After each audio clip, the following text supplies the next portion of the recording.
নমস্কার সকলকে। আজকের আমি আরও একটা নতুন রেসিপি তোমাদের সাথে শেয়ার করছি। আজকের বিয়েবাড়ি স্টাইলের মাটন রোগান জুস তোমাদের সাথে শেয়ার করব, যেটা খুব তাড়াতাড়ি এবং খুব সুন্দরভাবে মাটনটা রান্না হয়ে যাবে। তাহলে স্টেপ বাই স্টেপ ফলো করো। প্রথমে সর্ষের তেল দিয়ে তারপরে 1 চামচ ঘি দেবো, গোটা গরম মশলা দেবো, সুন্দর গন্ধ উঠে আসলে বড় সাইজের 1.5 খানা পেঁয়াজ এইভাবে কুচিয়ে দিয়ে দেবো। তারপরে এতে দেবো সামান্য পরিমাণে হিং, আর মাটনটা ধুয়ে রেখেছিলাম সেই মাটনটা দিয়ে দিলাম। মাটনটা দিয়ে ভালো করে কিছুক্ষণ রান্না করতে হবে, ওই 5 থেকে 7 মিনিট। তারপরে রান্না করে নেওয়ার পরে এখানে দিয়ে দেবো আদা রসুন বাটা। বেশ খানিকটা আদা রসুন বাটা দিয়েছি। এখানে কিন্তু আদার পরিমাণটা একটু বেশি রাখতে হবে, মাটন রান্না করতে গেলে আদা বেশি রাখতে হয়। এবার এখানে ভেজে গুঁড়ো করা মৌরি দিয়ে দিলাম, আর দিয়ে দিলাম সামান্য ধনে গুঁড়ো আর হলুদ গুঁড়ো দিয়ে ভালো করে এটাকে কষতে থাকতে হবে।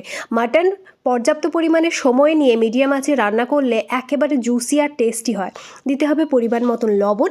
এবার এখানে যেটা দিলাম সেটা হলো কাশ্মীরি লঙ্কা। 2 প্যাকেট কাশ্মীরি লঙ্কা জল দিয়ে ভিজিয়ে রেখেছিলাম, জল দিয়ে মাখিয়ে সেটা দিয়ে দিলাম। আর তোমরা চাইলে গোটা যদি থাকে গোটা কাশ্মীরি লঙ্কা, সেটাকে জলে একটুখানি সেদ্ধ করে নিয়ে তারপরে বেটে দিয়ে দিতে পারবে। এবার কষা হয়ে আসলে এখানে ফেটানো টক দই আমি দিয়ে দিলাম, 2 চামচ মতো দিলাম। টক দইটা দিয়ে এবার মিডিয়াম আঁচে রান্না করে নিতে হবে।